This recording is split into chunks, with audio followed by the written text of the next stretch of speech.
Hey there, it's Anonymous Tea, where we spill the tea anonymously. Hello, everyone. Hello, YouTubers. Hope you guys are all having an amazing day today. Sending good vibes, sending positivity, sending blessings, and good energy to each and every single one of you. Thank you so much for tuning in.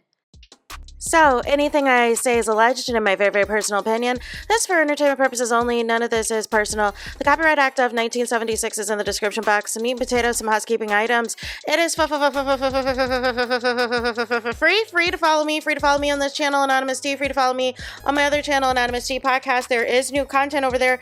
Follow me on the Tickety Talk at Anonymous Tea Podcast. Free to follow me on the Instagram. On the Instagram, he's at Anonymous Reality Tea. Free to share everywhere. Free to like the video so it gets out to the algorithm. Free to share with your family, your friends, and your foes, and coming or going, hit the like button. So we need to talk more fallout from, Kenya, more hair care. From the disaster that was last night's episode, regarding this whole debacle, Kenya putting up these poster board images of Britt Edie that really just had the cast, upset, disgusted, running for the hills, running for their lives out of the salon, with the exception of Drew and Cynthia, one of the last housewives to stay there and everything else. And, now the blame game's gonna happen, right? Now the blame game is happened and is happening. Is who is all at fault here? Is it just Kenya? Is it production too? Who all knew? What was all involved? What were all the moving players? How did Britt get away with a phony apology and da-da-da-da-da-da-da? Well, because, like I said, it's cheaper to keep her. Now, the one angle that I actually don't think that this necessarily is like the reason per se that Kenya was, they ceased filming with her for the season. I think this is another Robin situation. I think this is another Robin situation that has taken place regarding Kenya. And that is, Bravo gets pissed off if you display anything on your life that they feel that they should be able to have a part of the show, such as a wedding, such as a milestone, such as something, right? Or a major storyline, or a cheating storyline, for instance, and you don't want to talk about it on the show, but you somehow talk about it on a paid podcast, right? Or you happen to have a wedding, but the wedding is nowhere to be found on the show. And then you just come back on the show like what's good? I think Bravo was still pissed at Kenya for getting married to Mark away from the cameras. Because I think they wanted a piece of that. They wanted to have a part of that and all of the things. And I think ever since, they were looking at something to be a smoking gun to say, we can get rid of you. Just like they were looking for little things to get rid of Nene, right? Because we've heard all types of, things that happen with Nene in production and Nene and different things. And then allegedly the cast banding together to try to get Nene off the show. Like we have heard it all. But I think Bravo, to be honest with y'all, I really think that they were there. I don't think they were happy with what they were getting this season thus far. I really don't, because if they were, why would they need to bring in Phaedra? I don't think they're as happy with the content as they're wanting to make it seem. And I think, they were already feeling a way about Kenya. And I believe Kenya tweeted that Porsha was the only one after the big bank event that Angela Oakley threw that was the one that was with Kenya, and they were having some additional conversations, and she said Porsha was concerned about me. Porsha was concerned about Britt's comments and what was said. So I'm still not fully understanding what has caused Porsha to do a complete 180 on Kenya, or is still cool with Kenya, but is cool with Britt too. I'm a little confused by all of that. I don't understand it, to be honest with you. And then the piece is, what did production know? What did production know? Because we know in reality TV, everybody is assigned their own producer. Their own producer you're talking to on a regular basis. You're letting them know what's going on in your life, what plans and things you have, how you're feeling about certain things. You're talking to them all the time. You're filming scenes. There might be time in between where you might have time to, play around and do all this other stuff. So how much did production know?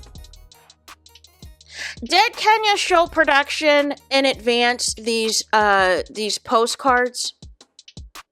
Or was this a surprise? Because I noticed that it was hanging in the back of where the housewives were seated the entire time. And again, it was almost as if Kenya was waiting to see whether or not Britt was going to show up to the event, and that was going to determine whether or not she was going to display it. And then also, I saw Kenya drinking straight from the bottle of the alcohol, alcohol, y'all.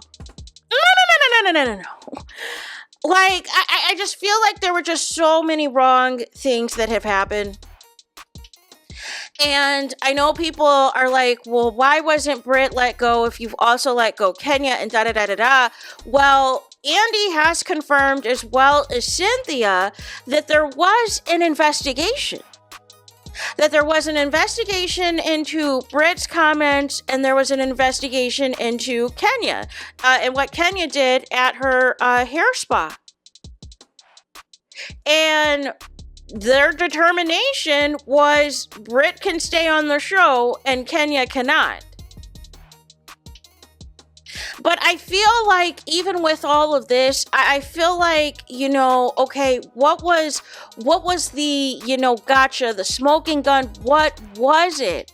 Did y'all just not want any parts of anything that was going to look like anything that is resembling any form of revenge P or anything like that, especially with the lawsuit that basically shut down Real Housewives Ultimate Girls Trip? Are y'all, because y'all were producing the Diddy documentaries and everything else? I think this was like a couple months before Diddy got arrested finally, but there was like rumblings that, it was going to happen because I think the raids and stuff had already happened for Diddy. Were you guys just trying to CYA in all of this? Were you looking at Georgia laws about putting up any type of obscene content, perhaps? Like, I just need to know, like, what was the smoking gun?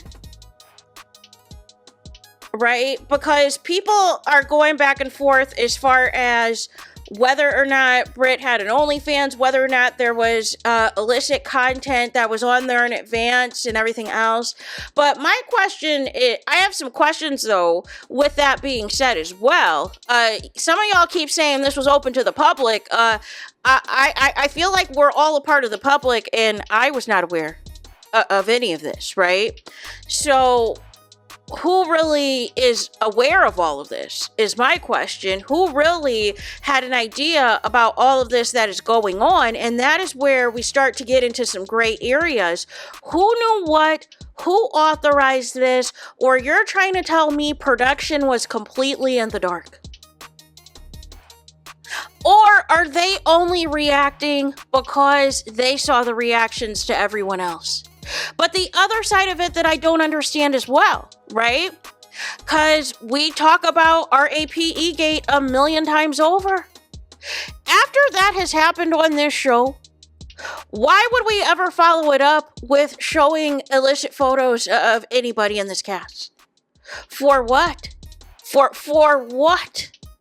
And I understand Kenya was, she was seeing red. She was wanting to get her revenge on and wanting to get back and everything else. But, but this was not it. This did not move the needle. This was not what was hot in the streets, y'all. Like there has to be accountability. Wrong is wrong. And we said a million times over that Britt was wrong. But this response, and the biggest issue that I have with this is that it had nothing to do with Kenya's event. I thought we were going to be seeing displays about what the hair spa could provide for everybody. Maybe some demos of some people getting their hair done and what the spa fully entails and all of the things. But all we saw in the episode, like I said in my previous video, was just the hair show. And the housewives giving ratings and stuff on who they felt the best model was for the hair show. But we didn't actually see the spa itself in action as far as what it all is about. And then it was just random for Kenya to give this speech of her putting all this money into this, how this is going to be for the future for Brooklyn and all of these things. And then completely, turn red when you see Britt just even appear. And she was not even in the room. And you're talking about some, I'm this and I'm that, and da-da-da-da-da-da-da. Let me pull out these poster boards. And even like I said, even after the first one, people were like, no. And that was even before we got to the alleged slobbing on the knob. Like we gotta be, like, make it make sense. Make it make sense. But nonetheless, y'all, what happened to light shade, fun shade? We are not trying to go down this rabbit hole again because it just puts a stain on the entire season.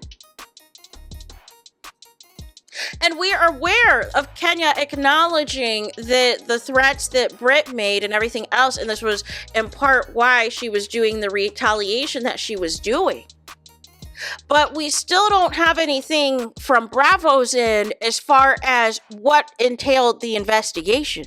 Was the investigation whether or not Britt actually had a weapon on her person? Did they find from the hot mics that, what did they deduce from everything is what I want to know to make the decisions that they made. And so nonetheless, and I understand people are going to go in on the hypocrisy of it all, that some people get punished worse than others. And that's been a thing though too. It's like if production likes you and you're willing to instigate mess, they'll let you stick around. Or if you have the housewives that'll also rally for you as well, even if you're in the wrong, like the housewives rallied for Porsha after she's been in all these fights, you'll get to stick around. Just like Dr. Heavily on Married to Medicine continues to get chance after chance, even though she says the most disgusting things on the internet, on her platform, about her co-stars and about other people. And makes all types of allegations, PDF allegations, ABUSER allegations, like the list goes on and on and on.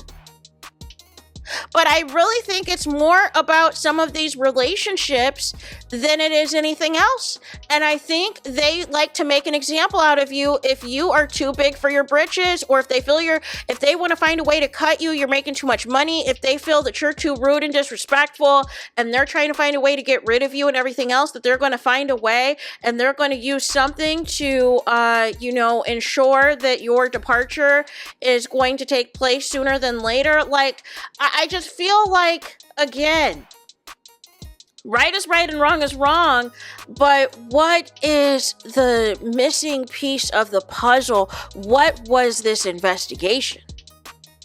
Is what I want to know. So now it's like going to open up the floodgates and everything else, and we'll see what happens, you guys, because I feel like there's more to come on this. Do y'all think Kenya's going to be at the reunion? Do y'all think Kenya has a shot at coming back for season 17? Let me know what y'all think in the comments. Please do not forget to like, comment, and subscribe. Hit the notification bell so you're notified the moment I post new content on my channel. And with that being said, I'll talk to you guys again very soon.